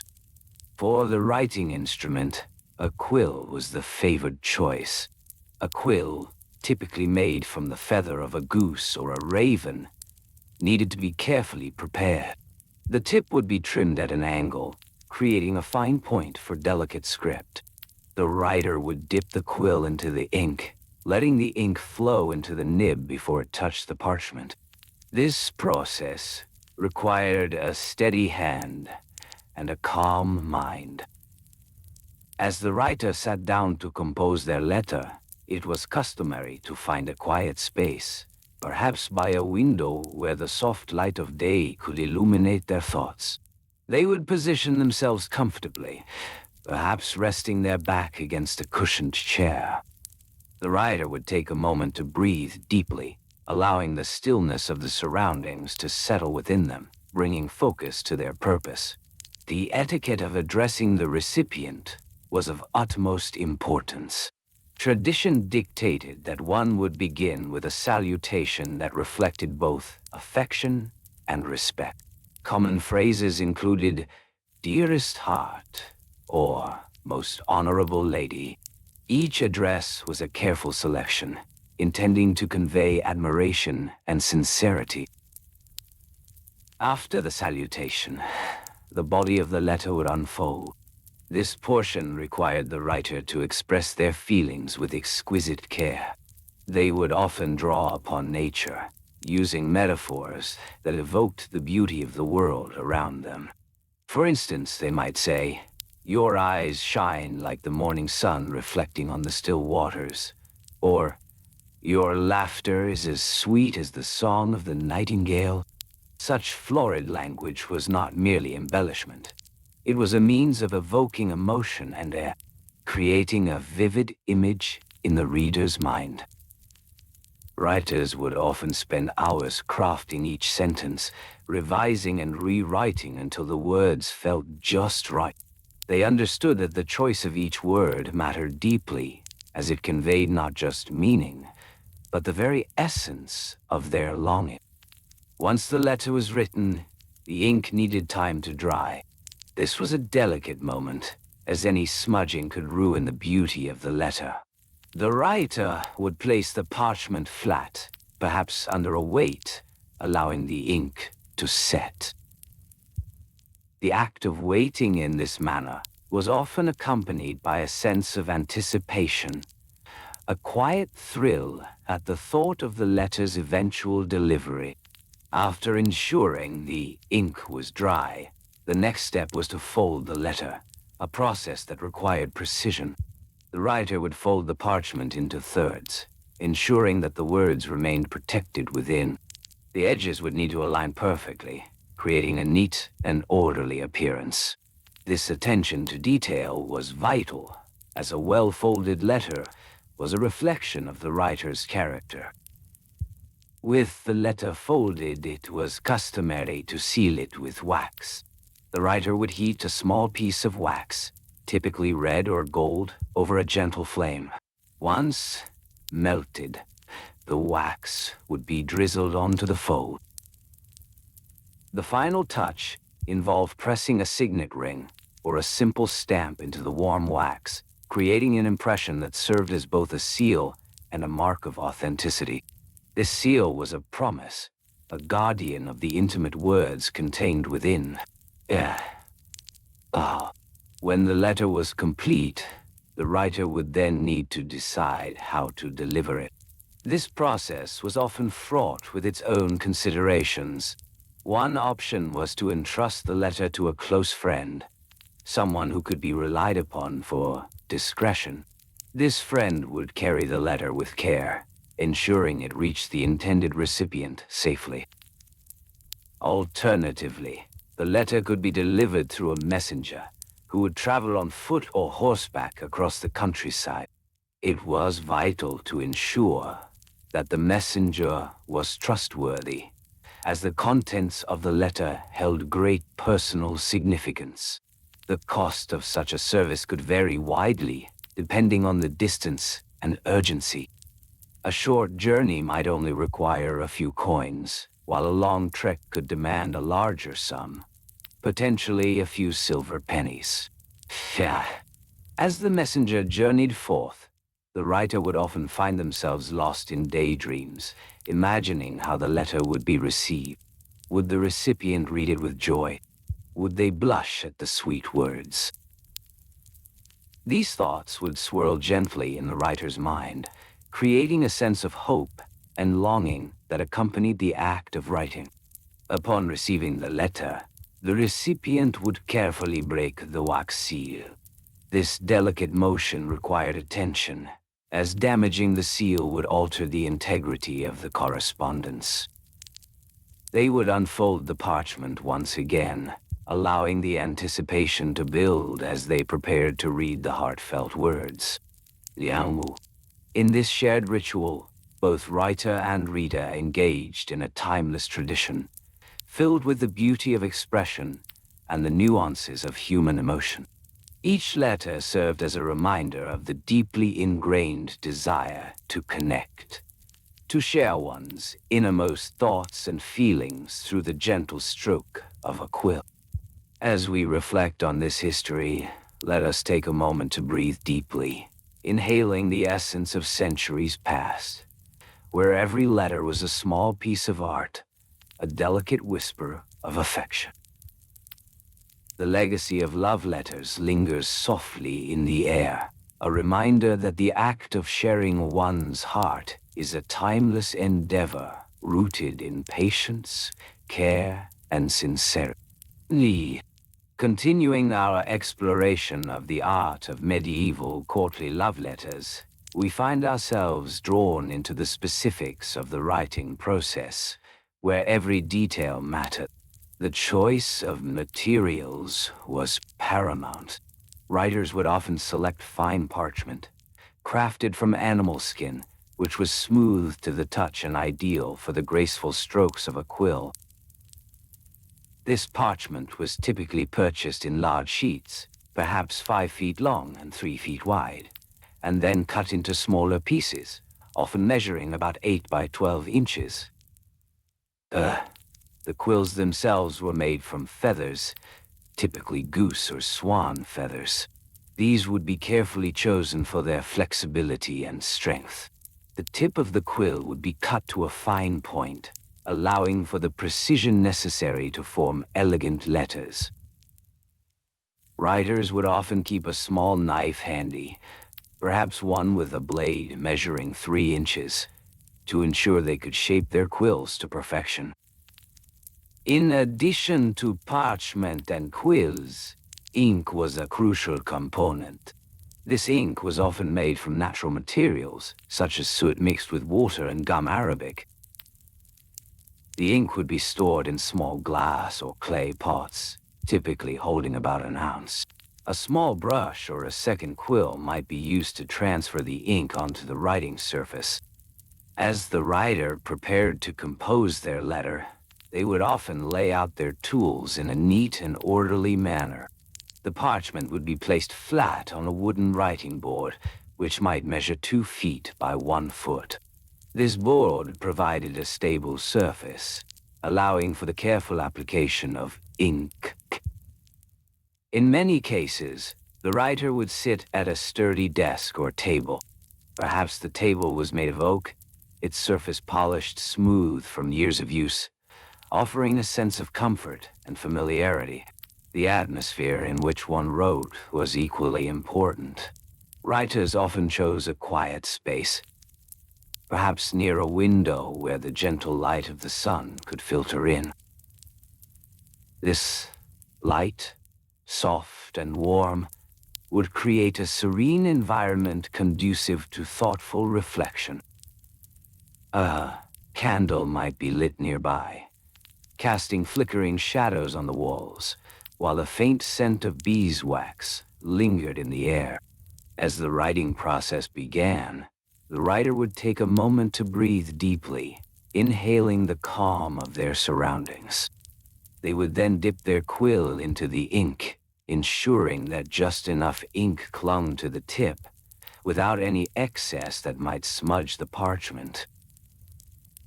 It was a delicate balance, for too much ink could lead to a messy letter, while too little could leave words faint and difficult to read. The opening of the letter was typically marked by careful consideration. The writer often drafted the salutation with meticulous care, often using phrases like, "my dearest," or "to the most affectionate." This was followed by the recipient's name, written in a flowing script that mirrored the writer's emotions.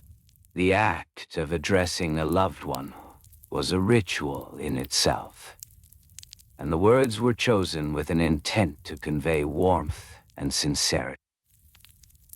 After the salutation, the body of the letter would unfold like a soft conversation. The writer might begin by recalling a shared memory, a moment that encapsulated their feelings, perhaps a walk through the gardens or a shared gaze under the stars. Each sentence would be constructed slowly, with care taken to ensure the rhythm of the words echoed their affection. The writer would often weave in metaphors and similes, drawing on nature for inspiration. They might compare their beloved's eyes to the clear blue sky or their laughter to the sound of gentle rain. This flowery language, while perhaps excessive by modern standards, was intended to elevate simple emotions into something more profound, capturing the essence of longing and admiration. As the letter progressed, the writer might express hope for future encounters. They could write of dreams shared, of moments yet to come, painting a vivid picture of what they wished to experience together. The act of writing became a way to manifest desires, to dream together across the distance that might separate them. In the midst of this lyrical expression, the writer would occasionally pause, allowing thoughts to settle like dust in a sunbeam. These moments of reflection were essential, as they allowed the writer to connect deeply with their feelings, to ensure that the words chosen were genuine and heartfelt. Once the body of the letter was complete, the writer would craft a closing statement, often echoing the sentiments expressed earlier. Phrases like "yours evermore" or "with all my heart" would gracefully conclude the correspondence. This closing was not merely a formality. It was a final embrace, a way to leave a piece of their heart on the page. Next came the task of sealing the letter. The writer would carefully fold the parchment, ensuring that the delicate words were protected. This process required a gentle touch, as the parchment was at risk of creasing or tearing. The folded letter would then be pressed into a small wax seal. The wax melted from a stick that could be heated over a small flame, perhaps a candle burning nearby. The wax would be dripped onto the fold, and while still warm, a signet ring or a simple stamp might be pressed into it, leaving an impression that signified the writer's identity. This act of sealing the letter was both practical and symbolic, offering a sense of finality and protection to the words contained within. With the letter sealed, the writer would then consider the matter of delivery. This often required the assistance of a trusted messenger, someone who would ensure that the letter reached its intended recipient without delay. The cost of such a service could vary, from a few pennies for a local delivery to a larger sum for longer distances, perhaps as much as a shilling for a journey that crossed town or village boundaries. Ciao, and in means the messenger, often a familiar face, would be entrusted with the precious letter, and as they departed, the writer would hope for the best. The anticipation of a reply was a feeling shared by many, and it would linger in the air, a soft promise of connection waiting to be fulfilled. In this way, the process of writing and sending a courtly love letter unfolded with grace and intention. Each step, from the careful selection of materials to the final sealing and delivery, was imbued with meaning. The act of writing became an intimate ritual, a dance of words and emotions that transcended time and distance, allowing hearts to connect in the most delicate of ways. Each letter, a small testament to the enduring power of love, was crafted with care, revealing the timeless beauty of human connection. As the writer settled into their chosen space, they would often prepare a small writing desk, perhaps made of oak or cherry wood, its surface smooth and polished through years of use. This desk became a sacred place for thoughts and feelings to flow from the mind to the page.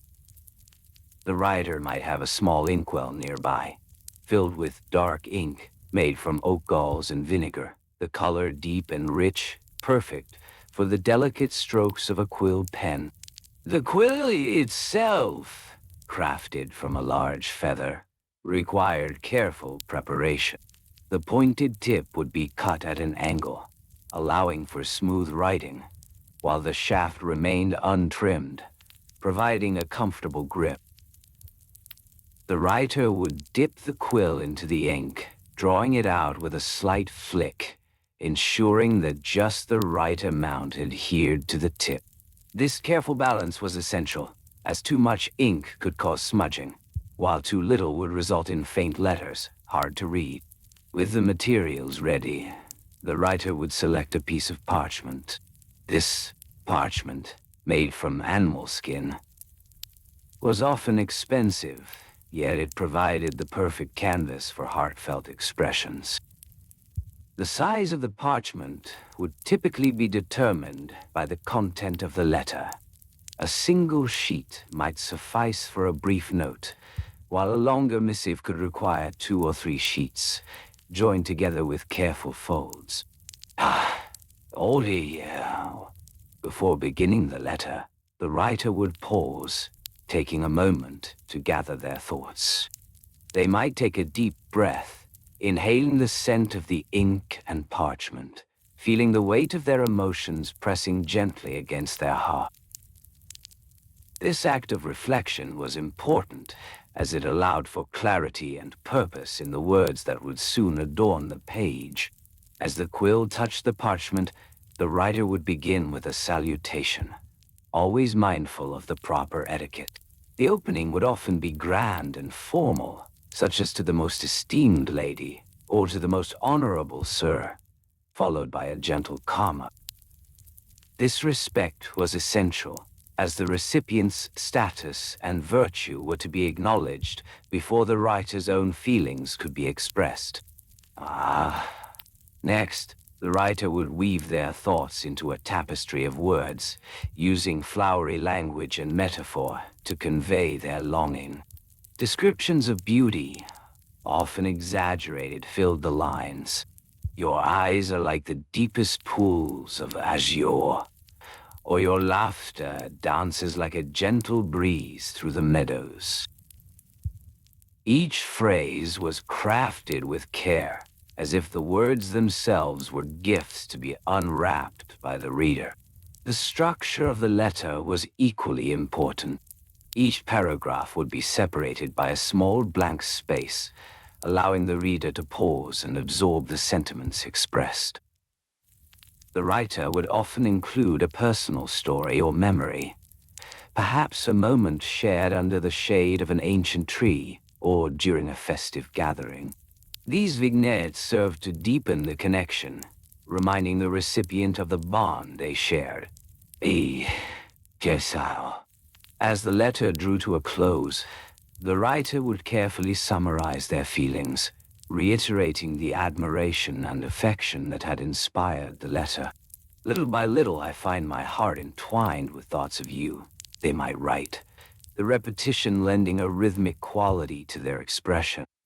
This conclusion was often gentle, inviting a response without overwhelming the recipient. Once the letter was complete, the writer would seal it with care. A small amount of melted wax, often dyed in rich colors like crimson or deep blue, would be dripped onto the flap of the envelope. The writer would then press a seal, often bearing their personal crest or a symbol of their family, into the warm wax, creating an impression that would both secure the letter and signify its importance.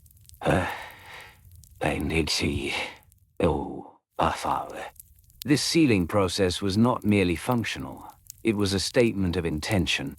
The seal communicated trust, a promise that the contents were private and sacred. Once sealed, the letter would be tucked away in a small leather pouch or wooden box, where it would be kept safe until the moment of delivery. The sending of the letter was often an event in itself. The writer would select a trustworthy messenger, someone who understood the significance of their task. This messenger might be a close friend or a family servant, familiar with the routes and the people of the town. They would be given specific instructions, sometimes even a small pouch of coins to cover the cost of the journey. The journey could take time, depending on the distance. A local delivery might be completed within a day, while a letter sent to a distant court could take several weeks, its fate resting in the hands of fate and chance. The writer would often find themselves lost in thoughts of their recipient during this waiting period, dreaming of the unfolding of events, the possible reactions, and the gentle thrill of anticipation. Nine? Hey! When the response finally arrived, it was often a moment of mixed emotions. A letter returned by the same messenger would be unsealed with trembling hands, the heart racing with hope and trepidation. Each word read would be savored, analyzed, and cherished.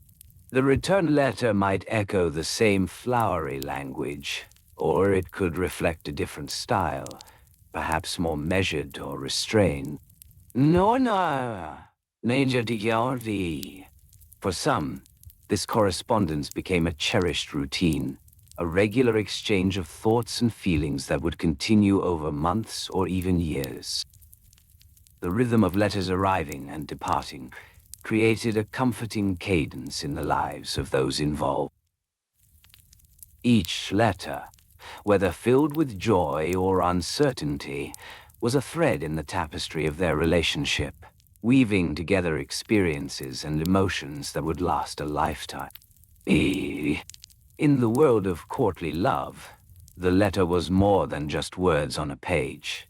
It was a vessel of connection, a physical manifestation of longing, hope, and desire. The formality of the writing process, the attention to detail, and the rituals surrounding it provided a sense of purpose and meaning that transcended the mundane aspects of daily life. Each letter, written with care and intention, became a cherished relic of love, etched in time, waiting to be discovered anew with every reading. As lovers engaged in the delicate dance of courtly correspondence, the tools of their trade became essential companions. The most intrinsic of these tools was, of course, the writing instrument. Many would favor a quill, crafted from the feather of a goose or perhaps a swan, carefully selected for its smoothness and flexibility. The quill would be dipped into a small inkwell, often made of clay or glass, containing a mixture of water and soot or gall. The inkwell would be placed conveniently nearby, perhaps on a small writing desk, which might be adorned with intricate carvings or simple embellishments. The desk would serve as the sacred space for expressing one's deepest affections, a quiet corner of the room where distractions were few and thoughts could flow freely. To prepare for writing, one would first procure a suitable piece of parchment. This delicate material was often made from animal skins, specifically sheep or goats, which were meticulously processed to create a smooth, writable surface.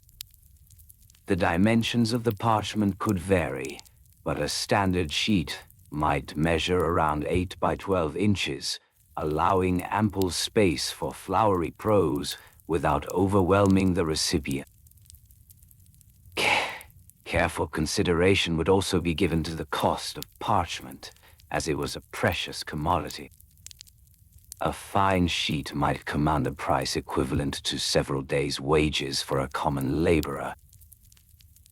Thus, each letter was not only a labor of love, but also a significant financial investment, a testament to one's dedication. Wow! Once the materials were gathered, the writer would settle into a comfortable position, perhaps resting their elbows on the polished surface of the desk, allowing their fingers to cradle the quill. It was customary to begin the letter with a respectful salutation, often invoking the recipient's title, such as "My dearest" or "Most esteemed lady." This opening was not merely a formality. It was an expression of admiration, setting the tone for the heartfelt sentiments to follow.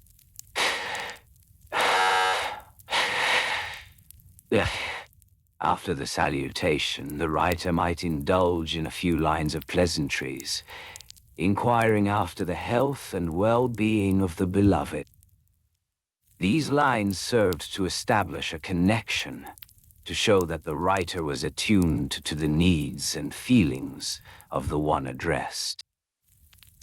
It was common for the writer to reflect on the beauty of nature or the passage of time, using metaphors and similes drawn from the world around them. The body of the letter would then unfold like a blooming flower, revealing the writer's heart. Each sentence would be carefully crafted, with attention to rhythm and sound, often employing alliteration or assonance to create a musical quality. The writer might speak of their longing, their dreams, and the sweet torment of separation, transforming simple emotions into grand declarations. In this poetic realm, the writer would often employ hyperbole, exaggerating feelings to convey the depth of their affection.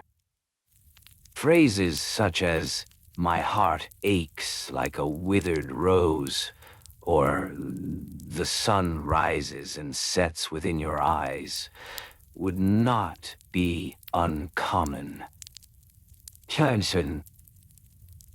Such language, while perhaps excessive, was a hallmark of courtly love, an art form that sought to elevate ordinary emotions into something sublime. As the letter progressed, there would be a careful consideration of how to close. A traditional ending might involve a reiteration of the beloved's virtues, a final flourish of admiration, and a gentle farewell. The writer might choose to sign their name with an elaborate flourish, perhaps embellished with a small heart or a decorative initial, further personalizing the treasured correspondence. After the letter was complete, it would be folded with great care. The folding was a ritual in itself, perhaps into thirds, or in a way that would ensure the recipient would have to unfold it delicately, extending the moment of anticipation. Once folded, the letter would then be secured with a ribbon or a wax seal, often stamped with a personal emblem or insignia, an emblem of identity, secrecy, and affection. Though the process of sealing the letter was as important as the words within. The writer would heat a small piece of sealing wax until it softened, allowing it to drip onto the fold of the letter.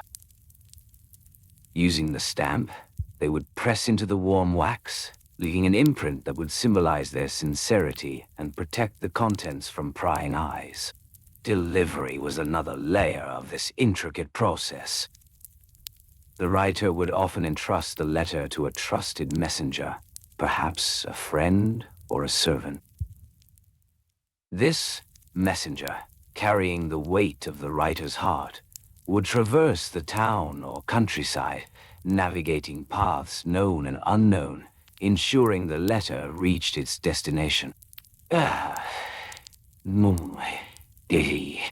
The waiting period, while perhaps filled with excitement, was also tinged with anxiety. In the days that followed, the writer would often find themselves lost in thought, pondering the reaction of the beloved. Would the words resonate as intended? Would the response echo the same admiration? When a reply finally arrived, it would be met with great anticipation. The writer would carefully unfold the response, savoring each word, each phrase, as if it were a precious gem. The exchange created a rhythm, a pattern of longing and connection, where words became the lifeblood of affection. Oh, Pansaway. In this world of courtly love, the very act of writing and receiving letters transformed mundane existence into a tapestry of emotions, woven with care and intention. Each letter, a testament to the human experience, captured the essence of longing, hope, and the delicate art of connection. The rituals surrounding this form of correspondence provided a soothing structure in a world filled with uncertainties, allowing love to flourish, even from afar. Morris. As the candle flickers, the soft glow illuminating the pages of parchment, we can reflect on the beauty of these exchanges. Each stroke of the quill, each careful fold of paper, a reminder of the simple yet profound ways that hearts can reach across the distance. In the quiet moments between letters, we find the echoes of love, gently resonating through the ages, waiting patiently to be heard once more.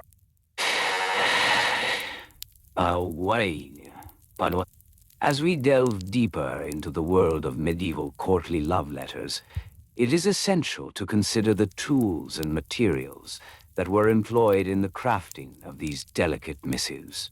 The writer would select a fine piece of parchment, typically made from animal skin, which provided a smooth surface for the quill.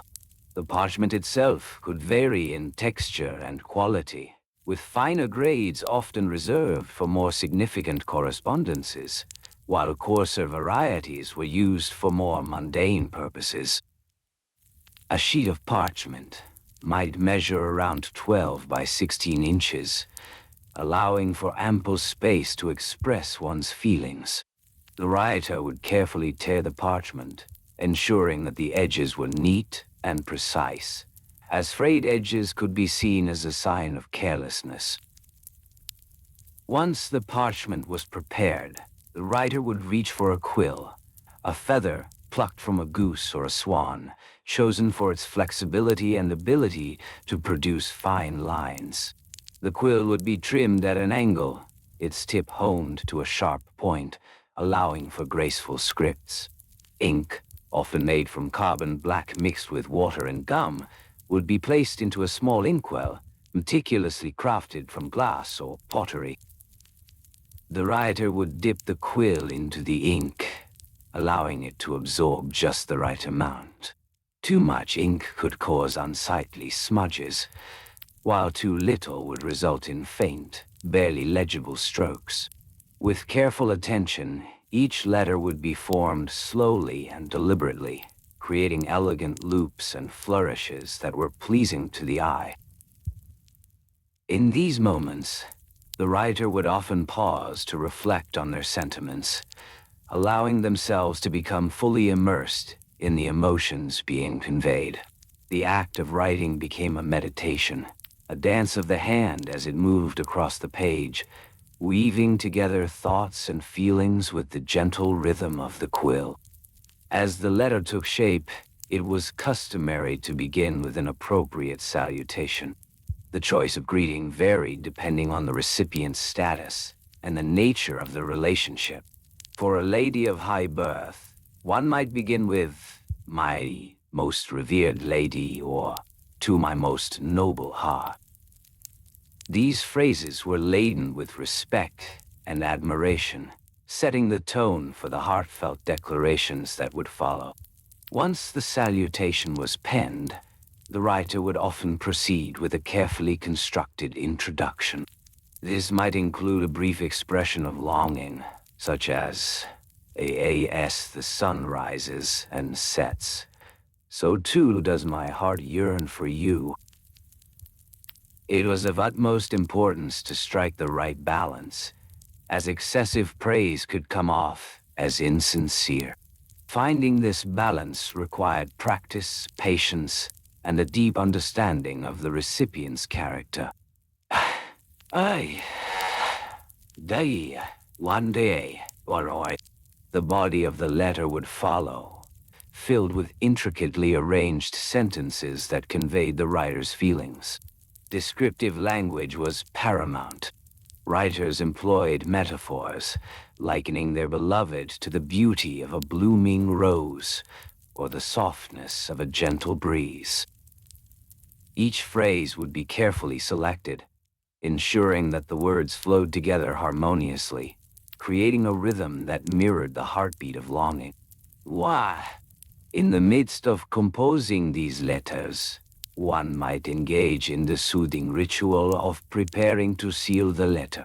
A small piece of wax, often colored or scented, would be melted using a small iron or a candle flame. The writer would allow the wax to pool softly on the folded edge of the parchment, taking care to ensure a neat application. Once the wax had cooled slightly, the writer would press their signet ring, or perhaps a simple stamp, into the warm substance, leaving an impression that served not only as a seal of authenticity, but also as a token of affection. This act was a final touch, a gentle reminder of the sender's presence, even in absence. After sealing the letter, it would be folded carefully. The writer would take a moment to consider the folds, ensuring that they were crisp and precise. Each letter might be folded into an intricate shape, sometimes adorned with a small design, perhaps a heart or a delicate floral motif. This attention to detail added to the overall beauty and significance of the correspondence. The finished letter, now compact and elegant, would be set aside for a brief moment. The writer might breathe deeply, reflecting on the emotions encapsulated within. It was a moment of stillness, a chance to appreciate the labor of love that had gone into this seemingly simple act. When the time came to send the letter, the writer would often enlist the help of a trusted friend or a messenger. In larger households, there were usually servants designated for such tasks. Their loyalty ensured that the letters would reach their intended destinations. The messenger would be given clear instructions, perhaps accompanied by a few coins to ensure swift travel. The cost of sending a letter could vary, depending on the distance and urgency, but a few pence would typically suffice for a nearby delivery. As the messenger set out, the writer would be left with a sense of anticipation, a gentle fluttering in the chest as they imagined the recipient opening the letter. The wait could be excruciating, stretching into days, even weeks. During this time, the writer might find solace in their own routine, perhaps engaging in the familiar tasks of daily life, all the while dreaming of the response that would eventually come. When the reply arrived, it would often be delivered in a similar manner, bringing with it the comforting familiarity of parchment and ink. The writer would once again unfold the letter, taking a moment to savor the sight of the handwriting, recognizing the nuances of the beloved script. Each response was a dance of emotions, a continuation of the dialogue that had been established. The exchange of letters created a rhythm, a gentle ebb and flow of thoughts and feelings that bound the two hearts together. Little by little, the letters transformed into a cherished collection, each one preserving a moment in time, a glimpse into the soul of love. Through these meticulous routines, we find the heart of medieval courtly love letters, a practice that beautifully encapsulated the delicate balance of longing and affection, where every detail mattered and each word was an invitation to dream, to connect, and to hope for a future where love could blossom freely, even in the quietest of moments. In our exploration of medieval courtly love letter format guidelines, we have gently wandered through the intricate details of how lovers expressed their affections in a time of flourish and formality. We have examined the delicate choice of words, the careful address, and the careful balance of admiration and humility.